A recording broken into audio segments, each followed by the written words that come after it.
ศีลข้อ 3ห้ามผิดลูกผิดเมียเขาจำใส่เกล้าอย่าเกี่ยวข้องให้หมองสีลูกเมียเรายังห่วงราคี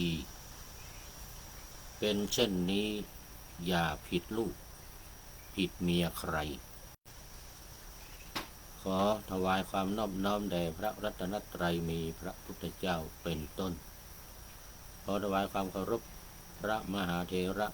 พระเถรานุเถระเจ้าคณะพระสังฆาธิการทั่วโลก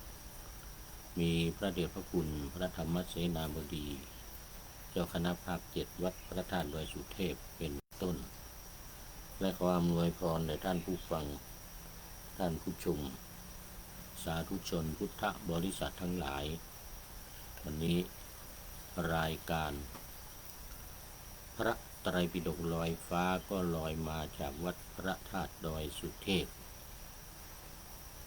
ผ่านทางเฟซบุ๊กไลฟ์สวัยเทพบุญสู่สถานีวิทยุ5แห่งคือ 1. สถานีวิทยุพระพุทธศาสนาแห่งชาติและจริยธรรมวัดพระธาตุดอยสุเทพระบบ FM 96 เมกะเฮิรตซ์มีพ่อครูวันลบนามวงพรหมเป็นผู้อำนวยการอาจารย์พระมหาประสิทธิ์ประสาธิโกเป็นหัวหน้าสถานีและอาตมาภาพพระครูปริยัติยานุศาสตร์เป็นผู้บรรยายเป็นประจำทุกวันเวลา23 นาฬิกา5 ทุ่มถึง24 นาฬิกา6 ทุ่มหรือเที่ยงคืน 2. สถานีวิทยุเพื่อการศึกษาพระพุทธศาสนาและวัฒนธรรมวัดฝายหินตำบลสุเทพอำเภอเมืองจังหวัดเชียงใหม่มีพระครูสมุวิสุวัตวรกิจโยเป็นผู้อำนวยการ 3. สถานีวิทยุคลื่นสีขาวชาวประชาวัดปากทางเจริญอำเภอดอยหล่อจังหวัดเชียงใหม่มีพระครูอภิวัฒนวิกรมรองเจ้าคณะอำเภอดอยหล่อ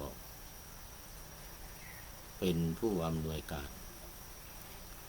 4. สถานีวิทยุชุมชนคณะสงฆ์อำเภอฝางวัดพระพุทธบาทอุดมหรือน้ำบ่อสาวามีพระเดชพระคุณหลวงพ่อพระครูสุจิตตานุรักษ์เจ้าคณะอำเภอฝางจังหวัดเชียงใหม่เป็นผู้อำนวยการและสุดท้ายสถานีวิทยุมจร.วิทยาลัยสงฆ์นครลำปาง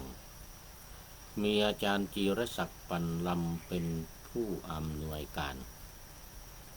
4 สถานีหลังนี้ออกอากาศเวลาเดียวกัน 8-9 นาฬิกาวันจันทร์ถึงวันศุกร์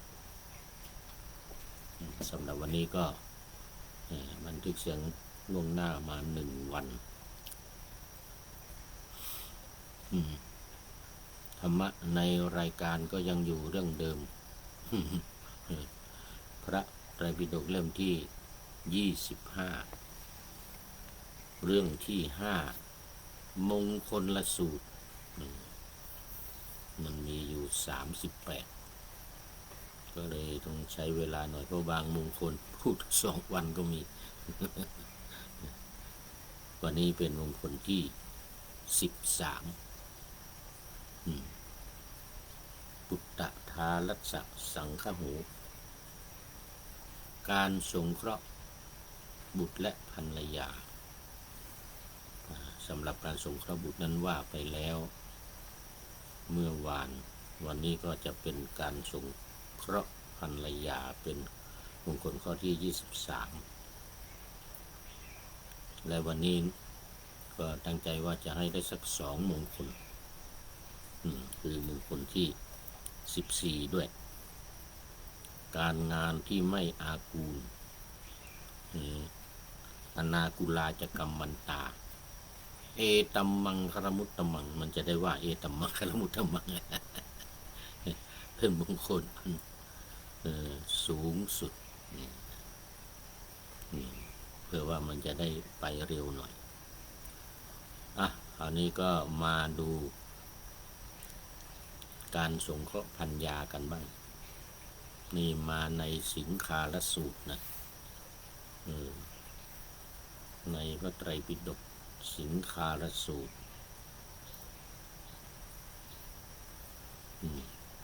การสงเคราะห์พัญญาคือการที่คู่ครองปฏิบัติต่อกันด้วยความรักความเกื้อกูลและให้เกียรติซึ่งเป็นหัวใจสำคัญของชีวิตคู่ที่มั่นคงตามหลักธรรมมงคลชีวิตข้อที่13จะแบ่งหน้าที่ของออกเป็น2ฝั่งอย่างชัดเจนคือฝั่งสามีกับฝั่งภรรยาแต่ในมงคลข้อนี้เนี่ยมันเป็นการสงเคราะห์ภรรยาก็เป็นหน้าที่ของสามีตามหลักที่ปฏิบัติในสิงคาลสูตรนั้นมันต้องมาคู่กันมาพร้อมกันระหว่างสามีกับภรรยาเนี่ยมาคู่กันแล้วก็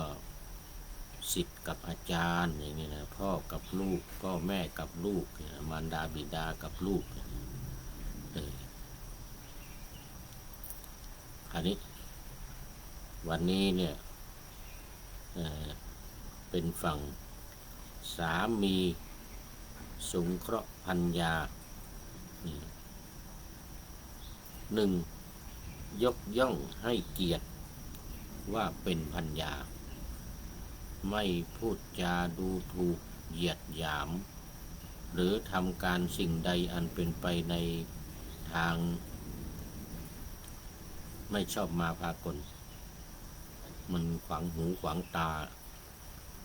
ดูแล้วก็จะเป็นการเยาะเย้ยถากถางอะไรเงี้ยเวลาทำอะไรปุ้งปุ้งปังปังบางทีอาจจะทำเสียงดังเอากระทบกระทั่งอันนั้นอันนี้หม้อบ้างหรืออะไรของอะไรที่มันวางลงแล้วมันเสียงดังเนี่ยนะเป็นการกระทบกระทั่งกันแทนการพูดนะแทนการพูดนี่มีนะทำอะไรปุ๊บปุ๊บปุ๊บไม่ให้เกียรติเขาเรียกว่ากระทบกระแทกแดกดันกระทบกระทั่งกระทบกระทั่งกระทบกระแทกแดกดันทำทางภาษาล้านนานี่เขาเรียกว่ายะย่อยะหาเนี่ยนะยะย่อยะหาเนี่ยโอ้อันนี้เป็นการทางอ้อมเป็นการทางอ้อมดูถูกดูหมิ่นเหยียดหยามในบางทีก็ว่าโดยตรงนี่นะทั้งหมดเป็นการไม่ให้เกียรติทั้งหมดเป็นการไม่ให้เกียรติไม่ยกย่องเวลามีใครมาหรือเวลาพากันไปที่ไหนเวลาพาไปที่ไหนก็ต้องแนะนำโอ้นี่ภรรยาของผมดีอย่างนั้นดีอย่างนี้ก็ว่าไปสวยบ้างหน้าตาจิ้มริมอะไรก็ว่าไปยกย่องทั้งที่ว่าเป็นก็ไม่ตรงกับความจริงเท่าไหร่อะไรก็พูดเอาอกเอาใจให้ภรรยาดีใจไม่ใช่ไปแล้วก็พูดว่านี่ไม่ได้เรื่องอย่างนี้นะเมียผมเนี่ยไม่ได้เรื่องโอ้ไม่ยกย่องไม่ให้เกียรติกันเลยอย่างนี้นะ เพราะฉะนั้นข้อที่หนึ่งเนี่ยต้องยกย่องให้เกียรติว่าโอ้เนี่ยในฐานะที่เป็นพัญญาเนี่ยสองไม่ดูหมิ่นหรือเหยียดหยามเมื่อกี้นี้การไม่ให้เกียรติเนี่ยอันนี้ที่สองนี่คือเว้นแหละทีเนี้ยเว้นการดูหมิ่นการเหยียดหยามตระกูลเหยียดหยามว่าเป็นตระกูลต่ำพัญญาของตัวเองถือไม่ว่าเป็นคนยากคนจนเลยนะถือว่ายากจนฐานะอาจจะต่ำกว่าตัวเองฐานะยากจนกว่าตัวเองเนี่ยนะก็ไม่ต้องพูดไปเลยหรือพูดก็พูดไปในทางที่ดีไม่พูดกระทบไม่ให้ใครรู้หรือว่าไม่ให้พัญญาเนี่ยรู้ว่าตัวเองเนี่ยพูดว่าดูถูกเหยียบย่ำศักดิ์ศรีกันนี่ไม่ได้ ไม่ทำในเหยียดหยามสามไม่ประพฤตินอกใจพัญญานี่ไม่ประพฤตินอกใจก็คือไม่ไปทำไม่ไปมีกิ๊กมีแก๊กอะไรอย่างเงี้ยในปัจจุบันนี้เขาชอบมีคำว่ากิ๊กเนี่ยนะพาผู้หญิงคนอื่นไปนอนที่นั่นที่นี่ทำลับล่อไม่ให้รู้แต่ก็รู้ในภายหลังหรือเนี่ยรู้มาในภายหลังก็จะบาดหมางใจกันไม่ซื่อสัตย์ต่อกันนอกจากไม่ให้เกียรติไม่ยกย่องแล้วไม่พอยังไปมีคนอื่นแอบซ่อนอยู่ทางโน้นทางนี้ บางทีเอามาในบ้านแต่ว่าในฐานะอื่นเช่นเป็นคนงานหรือเป็นเพื่อนร่วมงานหรือเป็นอะไรเป็นเสมียนเป็นเลขาหรืออะไรเนี่ยนะเอามาเนี่ยนะเอามาที่บ้านเมียตัวเองก็อยู่นะแล้วก็เอาชู้เอากิ๊กมาด้วยแต่ว่าไม่ได้บอกในฐานะว่าเป็นกิ๊กเป็นแฟนเป็นชู้กันก็ตามนะอย่างนี้ไม่ได้ไม่ประพฤตินอกใจต้องมีความซื่อสัตย์ซื่อตรงต่อพัญญาต่อหน้ายังไงรับหลังก็อย่างนั้นข้อที่สี่มอบความเป็นใหญ่ในบ้านให้นี่ก็สำคัญเหมือนกันงานการอะไรภายในบ้านที่เป็นงานบ้านงานจองงานผู้หญิงมอบหน้าที่ให้เลยเงินทองหาได้มาก็เอามอบให้เป็นผู้ถือเป็นผู้จ่ายเป็นผู้ใช้เป็นผู้ถือไว้เลยมอบความเป็นใหญ่ให้ได้เงินมาก็เอามอบให้พัญญาเป็นผู้เก็บไว้ดูแลรักษาเอาไปใช้จ่ายพูดถึงเรื่องนี้นี่ในอินเดียไม่ได้นะในประเทศอินเดียเนี่ยเคยไปเห็นมาเพราะฉะนั้นพระพุทธเจ้าจึงบัญญัติข้อสี่นี้ขึ้นมาเพราะในอินเดียนี่ผู้ชายถือเงินหมดผู้หญิงนี่ไม่ได้แล้วก็ไปจ่ายตลาดก็ผู้ชายผู้หญิงนี่มีแต่ว่าอยู่ในบ้านก็เป็นคนทำอาหารผู้ชายไปซื้อมาคือไม่ให้ถือเงินไม่ให้ผู้หญิงถือเงินสามีผู้ชายนี่จะเป็นคนถือเงินในประเทศอินเดียนี่ในสมัยพุทธเจ้ามาแล้วจนถึงปัจจุบันนี้ก็ยังเป็นอย่างนั้นพุทธเจ้าจึงบัญญัติ ข้อที่สี่เนี่ยว่าต้องมอบความเป็นใหญ่ให้ทุกอย่างงานการอะไรที่อยู่ในบ้านทำอาหารการกินกวาดบ้านถูเรือนอะไรต่างๆเป็นหน้าที่ยกให้เลยยกให้เลยหุงข้าวหุงปลาทำอาหารไปจ่ายตลาดเก็บเงินเก็บทองไว้ในข้อที่ในข้อที่สี่เนี่ยในข้อที่สี่นี้ยกความเป็นใหญ่ให้เลยนี่สำคัญมากห้าหาเครื่องแต่งตัวหรือสิ่งของมาให้ตามโอกาสไปเห็นของอะไรสวยๆเครื่องประดับเครื่องประดับหูเครื่องประดับแขนก็แข่งอย่างนี้เนาะโอ้วันนี้ขอต้อนรับ FC เดี๋ยวนี้ไปกี่นาทีแล้วอ๋อยังเป็น16 นาทียังเป็นอาทิกัลยาณธรรมิกาคุณโยมจิระปรียาโยมป้อมโอ้นี่เป็น FC ตัวจริงละตอนนี้กราบนมัสการค่ะโอ้โมทนาอยู่เชียงใหม่เรานี่เองใกล้วัดท่าสตอยโมทนายังเป็นอาทิกัลยาณธรรมิกาเป็นผู้มีธรรมอันงามใน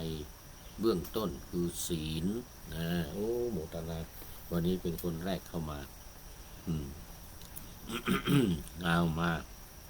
ต่อไปสุดท้ายข้อที่ห้าว่าไปแล้วหาเครื่องแต่งตัวหรือสิ่งของมาให้ตามโอกาสสร้อยคอทองคำอย่างนี้แหวนเพชรอย่างนี้นะแหวนเพชรวางอยู่บนเรือนแหวนนะเป็นทองอย่างนี้นะหรือเสื้อผ้าหรือสิ่งของสมัยใหม่ของใช้อะไรที่มันแปลกๆใหม่ๆมาให้เสมอนี่อันนี้เป็นเรียกว่าสงเคราะห์พันยาตามหลักการนี้ทั้งสองฝ่ายควรเป็นผู้ให้มากกว่าผู้รับซึ่งจะช่วยให้ชีวิตครอบครัวสงบสุขและปราศจากความขัดแย้งนะคราวนี้ทางฝ่ายพันยาบ้างที่ว่ามาคู่กันเนี่ยนะสองฝ่ายมาคู่กันแต่งงานกันอยู่ด้วยกันนี่นะก็มีหลักการที่จะต้องปฏิบัติต่อสามี5 อย่างเหมือนเดียวกันในที่ปฏิบัติ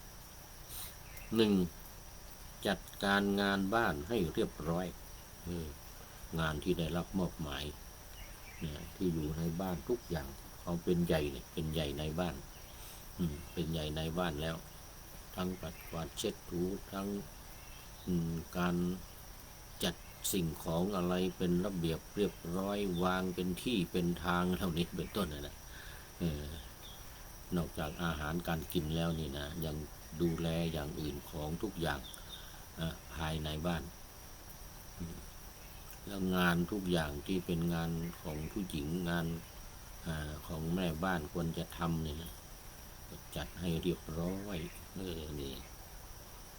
2. สงเคราะห์ญาติและมิตรของสามีอย่างดีญาติไม่เฉพาะว่าเป็นญาตินะเป็นมิตรสหายที่มาเรือนก็ตามนี่นะแล้วก็ญาติที่อยู่รอบบ้านใกล้เคียงจะเป็นพี่ เป็นน้องนี่อาจจะแยกออกไปละอยู่ตามบ้านอยู่ใกล้เคียงโอ้นี่โอ้ขอต้อนรับท่านนายพลนเรศจิตรักสาธุกราบถวายอนุโมทนาครับหลวงพ่อครับนะสาธุสาธุท่านนายพลนี่รู้ดีในเรื่องของสามีภรรยานี่เพราะว่าออกไปครองเรือนนี่มีภรรยามีลูกโอ้คุณโยมเพทายสุวรรณสิงหราชกราบสาธุนะ อันนี้ก็ยังเป็นโอ้ผ่านไป20 นาทียังเป็นอาทิกัลยาณธรรมโมทั้งสองมีความงามในเบื้องต้นอันนี้ท่านนายพลนเรศจิตลักษณ์มาแล้วคุณโยมเพทายสุวรรณสิงหราชด้วยนี่ FC เก่าแก่นันนี่กาเลยวันนี้ต้องขออภัยพูดเรื่องของชาวบ้านญาติโยมที่ตัวเองไม่รู้เรื่องท่านนายพล เรื่องนี้พระสงฆ์คนจริงไม่เกี่ยวข้องไม่รู้เรื่องเลยนะคนที่จะพูดได้ดีนี่คือท่านนายพลนเรศจิตลักษณ์นี่แล้วก็คุณโยมเพทายสุวรรณสิงหราชนี่จะพูดได้ดีเพราะมีการปฏิบัติอยู่ด้วยพระนี่ไม่ได้มีการปฏิบัติอย่างเงี้ยไม่ได้เป็นสามีหน้าที่ของสามีต่อภรรยานี่ไม่เคยรู้เรื่องรู้ราวอะไร ต้องขออภัย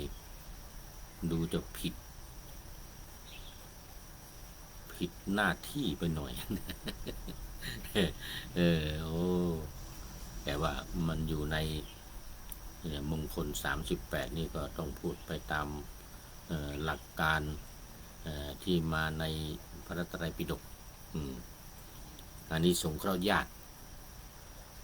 3ไม่ประพฤตินอกใจสามีอันนี้เหมือนเดียวกันกับข้อ3ของสามีไม่ประพฤตินอกใจภรรยาเรื่องนี้ก็ถือปฏิบัติกันอย่างเคร่งครัด4รักษาทรัพย์สมบัติที่สามีหามาได้ก็ให้ความเป็นใหญ่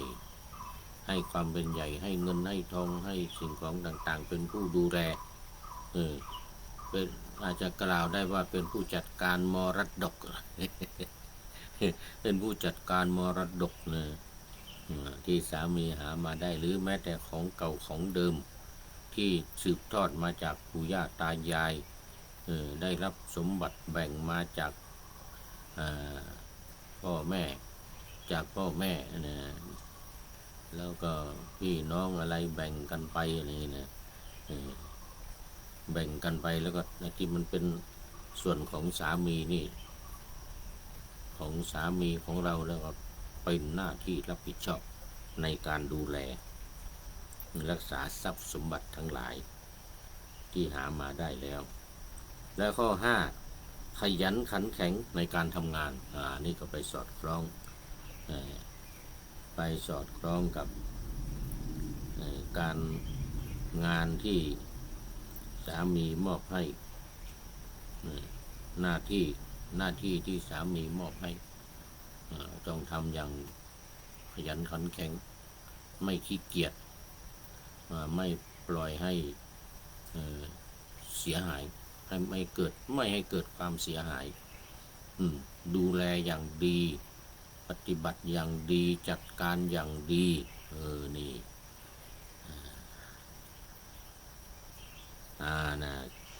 รวมความแล้วทั้งสามีทั้งภรรยาในข้อนี้มงคลข้อนี้ปุตตทารัสสังฆโหการสงเคราะห์บุตรและภรรยาถึงแม้ว่าจะไม่มีเรื่องภรรยาสงเคราะห์สามีก็ตามแต่ว่าก็ถือว่าเป็นคู่กันมาด้วยกันจึงจะไปกันได้สวยอยู่กันได้ตลอดรอดฝั่งถือไม้เท้ายอด ทองกระบองยอดเพชรได้ตลอดจนเฒ่าจนแก่ไม่มีแตกแยกบาดหมางกันแน่นอนคำว่ายาไม่มีแน่นอนถ้าปฏิบัติตามหลักธรรมดังกล่าวมานี้โดยเฉพาะในเรื่องของ ทรัพย์สมบัติถ้ามีปัญญาดูแลช่วยกันดูแลทรัพย์สมบัติเดี๋ยวนี้แม่บ้านปัญญาก็มีหน้าที่การงานไม่เหมือนสมัยก่อนไม่เหมือนสมัยพระพุทธเจ้านี่นะสามีก็มีส่วนในการที่จะดูแลทรัพย์สมบัติสิ่งของที่ภรรยาหามาได้ด้วยดูแลด้วยกันเพราะว่าภรรยาก็มีการทำงานนอกบ้านแล้วก็มีการมีงานมีเงินเดือนมีรายได้ไม่แพ้กันกับสามีอย่างนี้ก็มีแต่ส่วนใหญ่ก็จะน้อยกว่านะส่วนใหญ่จะเป็นแม่บ้านก็อาจจะไม่มีรายได้อะไรแต่สมัยใหม่นี้ผู้หญิงเก่งๆทำงานเป็นระดับผู้นำก็เยอะแยะนะเป็นระดับผู้นำนี่ก็เยอะแยะผู้หญิงนี่นะไม่ใช่ขี้ไก่นะปัจจุบันนี้มีการศึกษาสูงมีความสามารถในการทำงานยิ่งกว่าผู้ชายอีกก็มีบางคนบางคนเพราะฉะนั้นมงคลข้อนี้เนี่ยก็เป็นสองฝ่ายเลยทั้งฝ่ายหญิงทั้งฝ่ายชายทั้งฝ่ายสามีทั้งฝ่ายภรรยาจะได้ประคับประคองสนองเจตนารมณ์ของแต่ละฝ่ายให้เป็นไปด้วยดีให้อยู่ด้วยกันได้ให้มีความสุขโดยเฉพาะถือหลักการปฏิบัติตามหลักทางพระพุทธศาสนานี้แล้วเนี่ยก็จะแน่นอนในเรื่องของความปลอดภัยความสุขอันจะเกิดขึ้นจากหน้าที่การงานที่จะต้องรักษาที่จะต้องทำอย่างสามีเนี่ยใครยกย่องให้เกียรติภรรยาไม่ดูหมิ่นเหยียดหยามไม่ประพฤตินอกใจแล้วก็มอบความเป็นใหญ่ให้หาเครื่องแต่งตัวหรือสิ่งของพิเศษในโอกาสดีโอกาสพิเศษเช่นถึงวันเกิดของภรรยาอย่างนี้นะก็หาของที่มาเซอร์ไพรส์นี่เขาเรียกว่าเขามาเซอร์ไพรส์มอบให้ในวันเกิดอย่างนี้นะเป็นสิ่งเล็กๆน้อยๆแต่ว่ามีความจำเป็นสามารถที่จะยึดเหนี่ยวจิตใจรักษาความรักระหว่างกันให้อยู่รอดปลอดภัยไปตลอดกาลแล้ววันนี้เรื่องของการสงเคราะห์พันยาต้องเอาไว้แค่นี้ก่อนเพราะวันนี้จะต้อง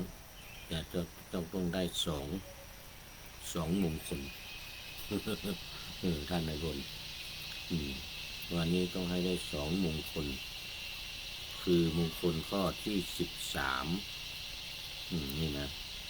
การสงเคราะห์ปัญญาแล้วก็ข้อที่14การงานที่ไม่อากูลนี่อนากุลาจะกัมมันตามันจะได้ว่าเอตัมมังคารมุตตมังไฟดูท่าทางจะมอบแป๊บเลยฝนตกเมื่อกี้นี้ไปสำนักงานหลวงพ่อมาฝนตกขนาดหลังเพลก็ฝนตกขนาดหนักวันนี้มาดูข้อต่อไปมาดูข้อต่อไปการงานที่ไม่อากูลหมายถึงการงานที่ทำค้างไว้ ทำไม่เหมาะสมและที่ทำย่อหย่อนไม่สมบูรณ์แบบการงานนี่ต้องให้เขาเรียกว่าต้องให้เนียบเลยตามที่จะพึงเป็นได้จะเป็นที่พอใจของแต่ละฝ่ายโดยเฉพาะเจ้านายของเราถ้าสมมติเป็นลูกน้องนะเป็นลูกน้องทำงานนี่เที่ยวไม่เสร็จเอาค้างไว้คลาคัดสั่งนี่นะวันนี้ไม่ได้เรื่องแน่การงานนี่นะหรือคนอื่นที่มาพบมาเห็นหรือแม้แต่คนในครอบครัวเรากันเองหรือแม้แต่ตัวเองไอ้ที่มันไม่เสร็จนี่ก็ดูจะฝังหูฝังตานะแล้วบางทีเสียไปก็มีทำให้เสีย คำว่าการงานไม่อากูลอนากุลาจะกัมมันตาเนี่ยนะการงานไม่อากูลไม่ข้างค้างเป็นมงคลชีวิตที่ข้อที่14ทางพระพุทธศาสนาหมายถึงการจัดการภาระหน้าที่และการทำงานให้เสร็จสิ้นเรียบร้อยไม่ปล่อยให้ข้างค้างยืดเยื้อไม่ปล่อยให้ยุ่งเหยิงสับสนหรือสร้างปัญหาอย่างมหึมาไว้ให้คนในภายหลังสร้างปัญหาทับถมหมักหมมจนแก้ได้ยากเป็นดินพอกหนังหางหมู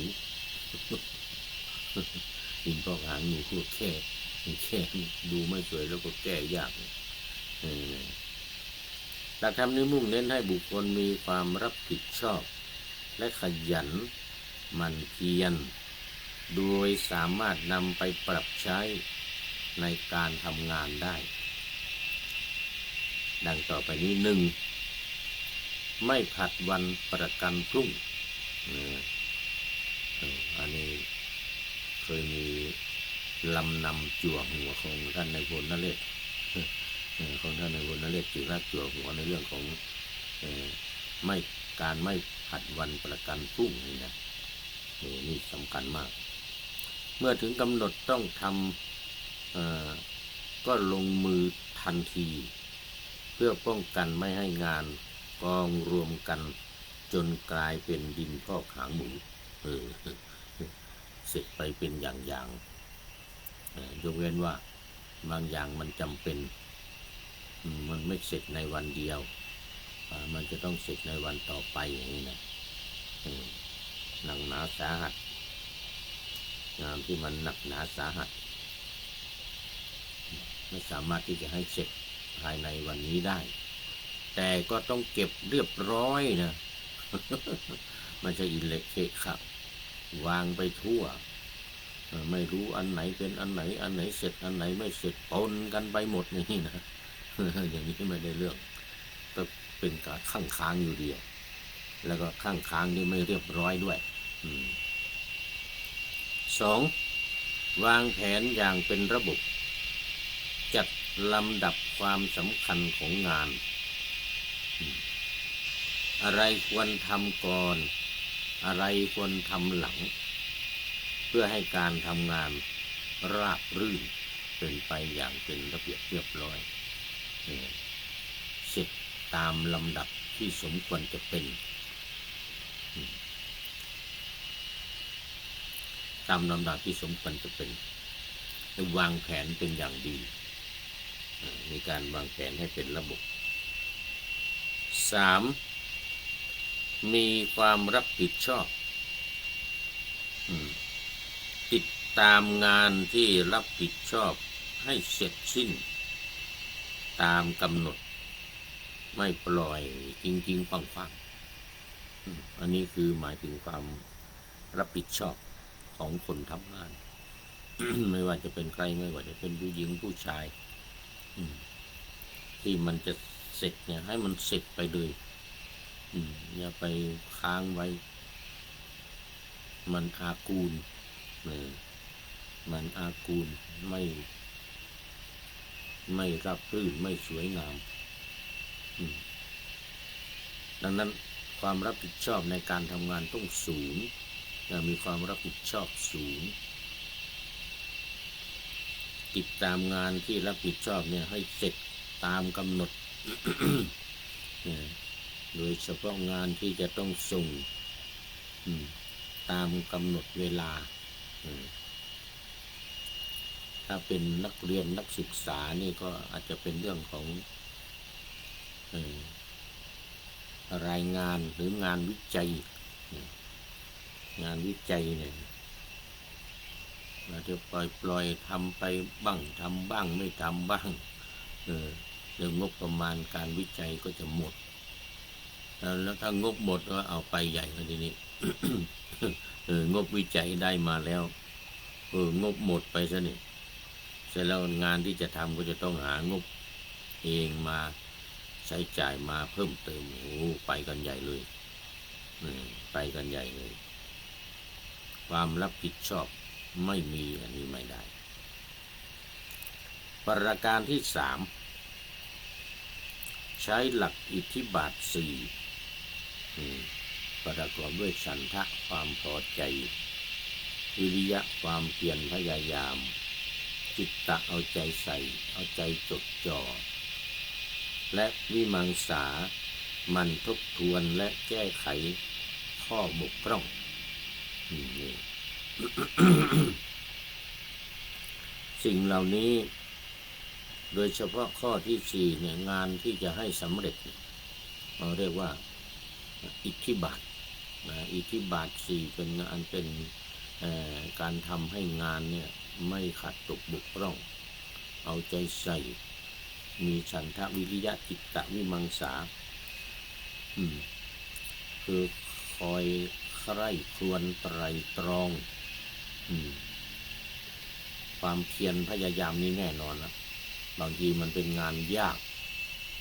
นั้นก็ต้องพยายามในการให้มันสำเร็จรุ่ล่วงไปด้วยดีเพราะฉะนั้นวิมังสาจิตตะเอาใจใส่จดจ่อในตรงนี้สำคัญมากเลยอย่าไปละไปเลยทำให้งานเสียแล้วก็สุดท้ายมันทบทวนแก้ไขข้อบกพร่องที่เรียกว่าวิมังสาดังนั้นก็เรามาดูสูตรสำเร็จในชีวิตตามหลักศาสนาการที่จะทำให้การงานไม่อากูลเรามาดูสูตรสำเร็จกันหน่อยดูสูตรสำเร็จมีอะไรบ้าง สูตรสำเร็จในชีวิตตามหลักพุทธศาสนาซึ่งจะทำให้งานไม่อากูล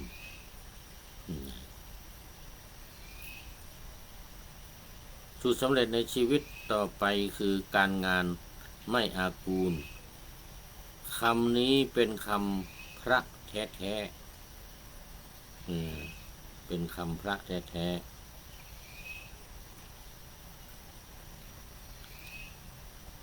ไหนละเป็นคำพระแท้ๆ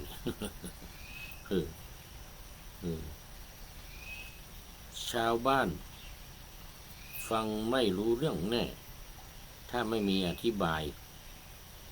การงานไม่อากูล มาดูสูตรสำเร็จก็คือ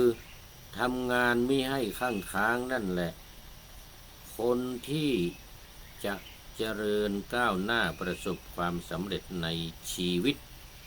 นอกจากจะเลือกคบคนดี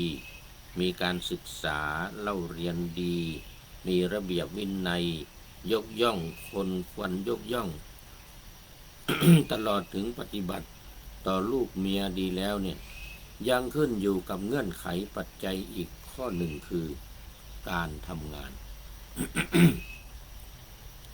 เมื่อกี้นี้สามีภรรยาดูแลกัน เป็นการส่วนตัวนะ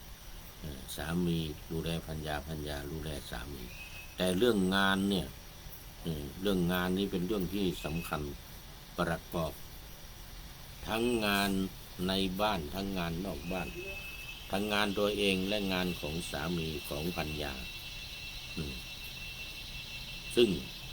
ถ้าหากว่าไม่เรียบร้อยข้างค้างครุขระเป็นอิเละเขะขะไม่เป็นระเบียบเรียบร้อยนะไม่รู้จะเสร็จสักทีถือว่าเป็นเรื่องที่สำคัญมากผู้รู้ท่านหนึ่งเปรียบการทำงานดุจคนขับรถมันจะไม่เอี่ยมเครื่องเคราดียี่ห้อโก้เก๋ทันสมัยอย่างไรก็ตามถ้าคนไม่ขับเคลื่อนที่มันก็เศษเหล็กธรรมดานี่เองว่างั้นไม่ต่างจากขอนไม้ท่อนหนึ่งนั่นเองนี่นั่งขี่บนขอนไม้กับนั่งในรถหรูคันนั้นได้ผลเท่ากันคือไปไม่ถึงที่หมาย ไปไม่ถึงที่หมายขับรถนี่นะไปได้นิดหน่อยอ้าวจอดอย่างนี้นะก็ไม่แพ้กันนะระหว่างงานที่ค้างอากูลแล้วก็รถที่จอดไม่มีคนขับจอดไม่มีคนขับการจะไปถึงที่หมายได้ต้องสตาร์ทเครื่องแล้วก็ขับไปชั้นใดก็ชั้นนั้นเหมือนกันนะคนเราเกิดมาแล้วนั่งนอนอยู่เฉยๆงานการไม่ทำนอกจากจะไม่เจริญแล้วจะพานเป็นอัมพฤกษ์อัมพาตเอาซะด้วยนี่ก็เป็นศิลปะในการ งานที่ไม่ให้มันค้างอากูลเพราะฉะนั้นอยากเจริญต้องทำงานและทำงานให้มีประสิทธิภาพมิใช่สักแต่ว่าทำ วิธีทำงานมีอยู่สองแบบคือกำหนดมงคลกำหนดทำแบบมงคลกับทำแบบอัปมงคลทำแบบมงคลคือทำแล้วเจริญมีหลักอยู่สั้นๆ3คือทำดีทำเต็มที่ทำให้เสร็จนี่เป็นหลักสำคัญนะทำดีแล้วก็ทำเต็มที่แล้วทำให้เสร็จเรียบร้อยนี่เรื่องมันทำแบบอัปมงคลคือทำแล้วล่มจมชิบหายมีหลักสั้นๆเหมือนกันคือทำค้างทำย่อหย่อนทำเสีย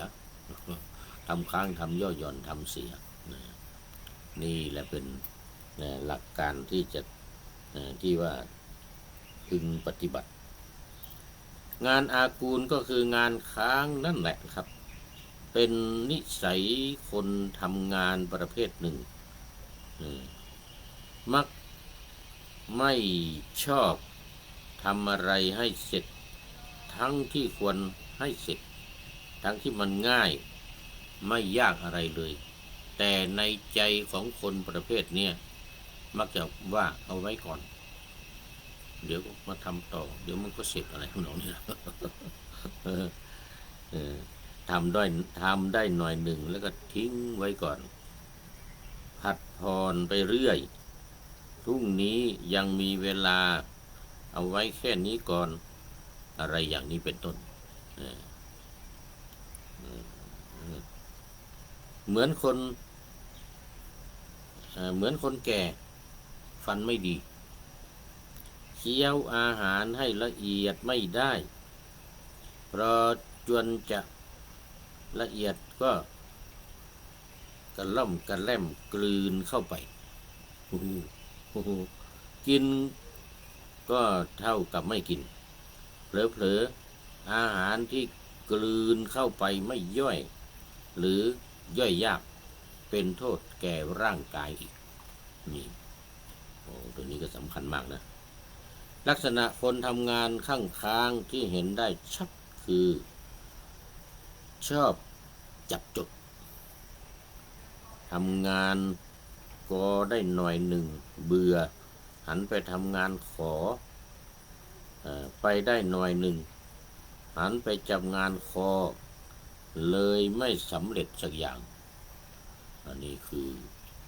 ความไม่ตั้งใจทำอะไรให้เสร็จทำทิ้งๆฟั่งๆ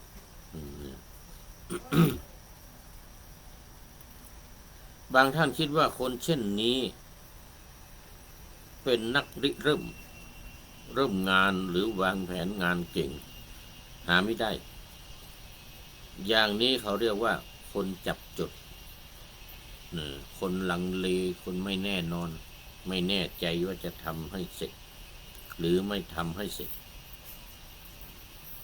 งานค้างเป็นอัปมงคล ก็เพราะก่อผลเสียให้ทั้งทางกายและใจคิดไม่ดีไม่เห็นทางกายนั้นเห็นได้ชัดๆคือทำให้เปลืองแรงต้องลงแรงถึง2 ครั้งเป็นอย่างน้อยเพราะว่าครั้งแรกก็ไม่เสร็จ ครั้งแรกไม่เสร็จแทนที่จะเป็นครั้งเดียวยกตัวอย่างเช่นชาวนาไถนาไว้แล้วไม่ปักดำทิ้งไว้อย่างนั้นแหละเสียแรงงานไปครึ่งหนึ่งแล้วพอถึงเวลาจะปักดำจริงๆต้องหาไถใหม่อีกเปลืองแรงไปอีกครั้งที่2เพราะมันแข็งกระด้างไปหมดแล้วนี่เรื่องมัน มันแข็งมันกระด้างแล้วเปลืองใจเปลืองใจนี่มันยังไงงานที่ทิ้งค้างไว้นั้นพอมีคนถามถึงก็นึกขึ้นมาได้ใครไม่ถามใครไม่พูดก็ไม่นึกถึงนึกถึงไม่ได้นึกขึ้นมาเมื่อไหร่นึกขึ้นมาได้เมื่อไหร่ใจหายวาบทุกทียิ่งเป็นงานที่เขากำหนดเวลาแน่นอนว่าไม่เกินวันนั้นวันนี้เนี่ยมัวแต่ละเหยลอยชายอยู่นึกขึ้นมาได้เหลืออีก2-3 วันโอ้ไม่ใช่เดือนน้อยเหลืออีก2-3 วันนู่นเลยจะครบกำหนดต้องตะลีตะเหลือกรีบทำแบบลวกพอให้เสร็จแต่ผลงานไม่ดีเพราะมันจวนเวลามันใกล้เวลาที่จะต้องส่งงานแล้วเลยทำปุ๊บปั๊บอิเล็กเคขะไม่ละเอียดเรียบร้อยไม่สวยไม่งามเนี่ย เป็นการทำแบบลวกงานออกมาเนี่ยมันใช้ไม่ได้ผลก็กลายเป็นว่าทำอย่างย่อหย่อนทำเสียหายรู้ถึงไหนอายถึงนั่น รู้ถึงไหนก็อายไปถึงที่นั่นคนเล่าลือโจษจันกันโอ้ลูกคนนั้นนายคนนี้ทำงานนี่กองอยู่นั่นอยู่นั้นไม่เสร็จสักทีอยู่นะ ถ้าไม่อยากเสียคนก็อย่าทำงานให้ค้างอากูลเป็นการเตือนให้การทำงานให้คนทำงานเนี่ยได้รับผลเป็นที่น่าพอใจมีประสิทธิภาพและประสิทธิผลอย่างแน่นอนนี่ก็เป็นเรื่องของงานการที่ทำแล้วไม่ให้ไม่ให้ค้างไม่ให้อากูลเป็นอย่างนี้ใครๆก็ไม่ชอบถ้าว่าทำอะไรทั้งที่เวลายังเหลืออยู่ งบประมาณก็ยังมีอยู่อย่างเงี้ยนะเออเอออย่างบประมาณก็ยังมีอยู่แต่ว่าไม่ทำให้สำเร็จ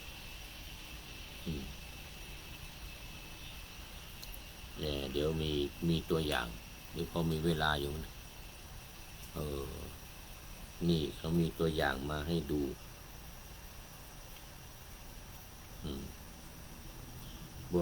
ตัวอย่างคือบริษัทรับออกแบบป้ายโลโก้และทำป้ายทุกชนิดนี่เราดูตัวอย่างที่เขายกมารับทำป้ายทุกชนิดงานป้ายสติกเกอร์พิมพ์UV สติกเกอร์ 3A พิมพ์ UV ป้ายอักษรไฟป้ายบ้านไฟนีออนไลน์ป้ายไฟนีออนคือเอานีออนเป็นหลอดมาทำเป็นป้ายนะก็เรียกป้ายลายนีออน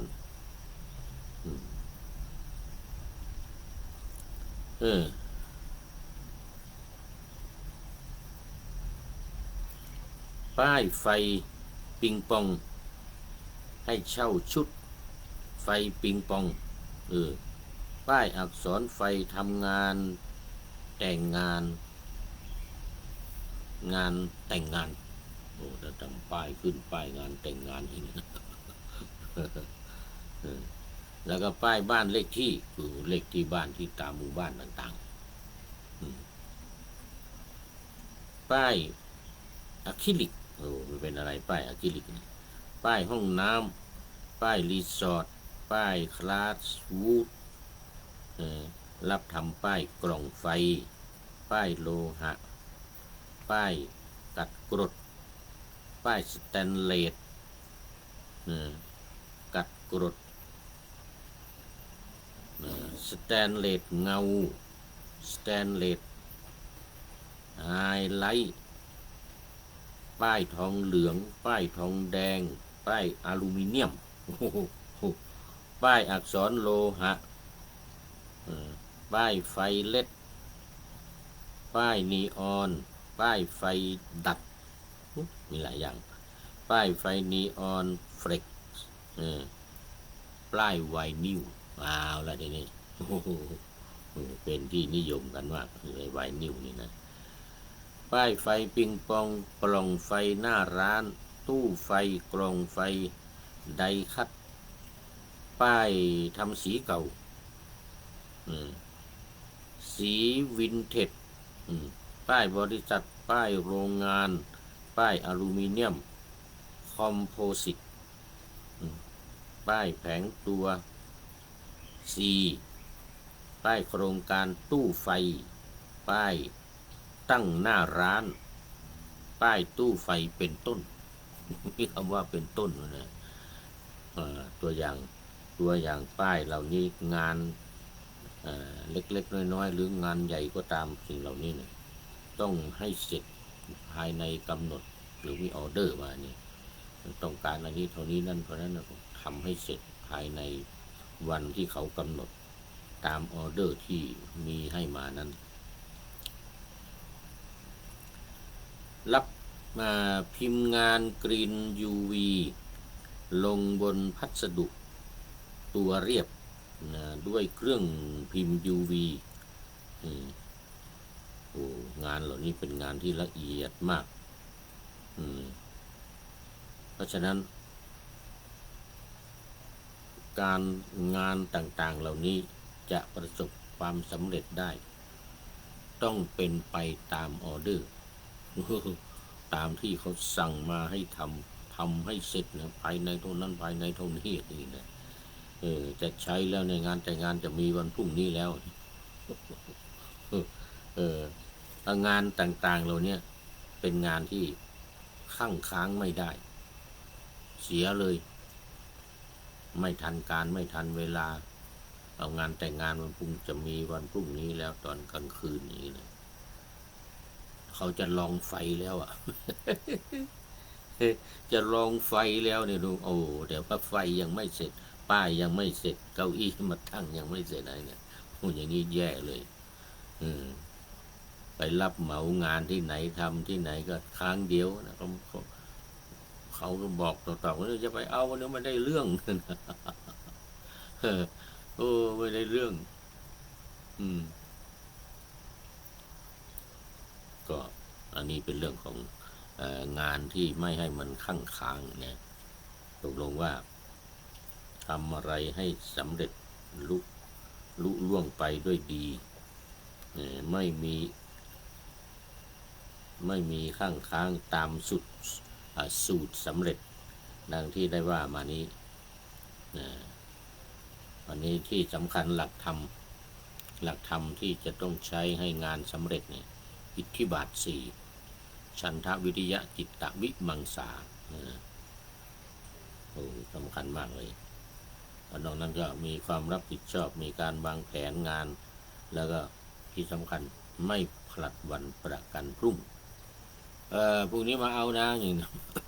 พรุ่งนี้มายังไม่ได้อย่างนี้นะเสร็จครั้งต่อไปคราวต่อไปไม่มีใครมาสั่งงานต่างๆที่ว่ามาอย่างเมื่อกี้เนี่ยตัวอย่างงานที่ว่ามาเมื่อกี้นี้ข้างค้างไม่ได้เด็ดขาดแล้ววันนี้ได้2 มงคลคือการสงเคราะห์ภรรยาและสามีสงเคราะห์ภรรยาสงเคราะห์สามีนะเสร็จแล้วก็การงานที่ไม่ข้างค้างไม่อากู2 อย่างนี้ก็เป็นมงคลอันสูงสุดหมดเวลาวันนี้ เป็นมงคลอันสูงสุดเลยทีเดียวแล้วก็มอบหมายว่าให้ท่านผู้ชมท่านผู้ฟังนำไปคิดพิจารณาต่ออีกทีหนึ่ง ทั้งงานของตัวเองทั้งงานของคนอื่นอย่าให้หลงเหลืออยู่อย่าให้ค้างเด็ดขาดวันนี้ก็คุณโยมโอเพทายสุวรรณสิงหราชก็อยู่มาจนสุดท้ายท่านนายพลนเรศจิตรักด้วยโมทนาเป็นอย่างยิ่งมาดูข้อคิดท้ายรายการหน่อยวันนี้เป็นผู้ใดหนอแลสถานีธรรมได้จากสถานีธรรมนะเนื่องจากว่าให้มันเข้ากับหัวข้อเรื่องที่พูดในวันนี้เรื่องศีลข้อที่3ศีลข้อที่3กาเมสุมิจฉาจาราเวรมณี เว้นจากการประพฤติผิดในสามีและภรรยาของคนอื่นวันนี้มีอยู่ข้อหนึ่งในหน้าที่ของสามีและหน้าที่ของภรรยาหน้าที่ของสามีก็ไม่นอกใจภรรยาหน้าที่ของภรรยาก็คือไม่นอกใจสามีนะไม่ไปมีชู้ไม่ไปมีกิ๊กนอกบ้านหรือบางทีเอามาในบ้านอย่างว่าดูข้อความบทประพันธ์ว่าศีลข้อ3อย่าผิดลูกผิดเมียเขาจำใส่กล้าวอย่าเกี่ยวข้องให้หมองสีลูกเมียเรายังห่วงราคีเป็นเช่นนี้อย่าผิดลูกผิดเมียใครโมทนาเป็นอย่างยิ่งศีลข้อ3นี่เราก็เป็นที่ทราบกันดีนะเป็นที่ทราบกันดีแต่บางคนยังไม่เข้าใจนะบางคนไม่เข้าใจว่ามันมีขอบเขตเป็นยังไงบ้างนี่นะมันจะต่างกับศีล8ของอุบาสกที่ไปนอนวัดต่างกับศีล10ของสามเณรของอุบาสกไปนอนวัดของสามเณรนั้นไม่ให้แตะต้องเลยแต่ว่าศีลข้อ3ของอุบาสกของญาติโยมทั่วไปเนี่ยศีล5เนี่ยอยู่ในศีล5เนี่ยยังแตะต้องได้แต่ว่าไม่ให้ผิดไม่ให้ผิดสามีของคนอื่นภรรยานอกจากภรรยาของตัวเองไม่นอกใจภรรยาของตัวเองไม่นอกใจสามีของตัวเองเท่านั้นเอง โมทนาขอบคุณสถานีธรรมไว้ณที่นี้เป็นอย่างยิ่งนะ ขอนำพระไตรปิฎกลอยฟ้าไปจากผู้ฟังทั้งหลายในโลกล่าวันต่อไปจะได้จรย้อนกลับมาสู่สถานีใหม่ให้ท่านฟังอย่าลืมเปิดวิทยุหรือเครื่องรับโทรศัพท์โมบายคอมพิวเตอร์ผัง YouTube เฟซเพจไลน์ให้ดังๆเพื่อชมฟังรายการวันต่อไปขอทุกท่านมีความสุขทุกคืนวันนำธรรมะประกอบการงานทั้งหลายเช่นขยันทำงานทางวาจากายใจขวนขวายกิจการงานนานาบำเพ็ญสาธารณประโยชน์เว้นสิ่งที่มีโทษโหดเยี่ยงสาประกอบแต่กรรมดีมีราคาแสวงหาเงินทองครองใจคนเสียสละพลทรัพย์นับมากน้อยไม่ให้ล้านก็ให้ร้อยไม่ด้อยผลเอื้อคนรวยช่วยคนยากฝากคนจนให้ทุกคนเท่ากันมาตรฐานเดียวขอเจริญพร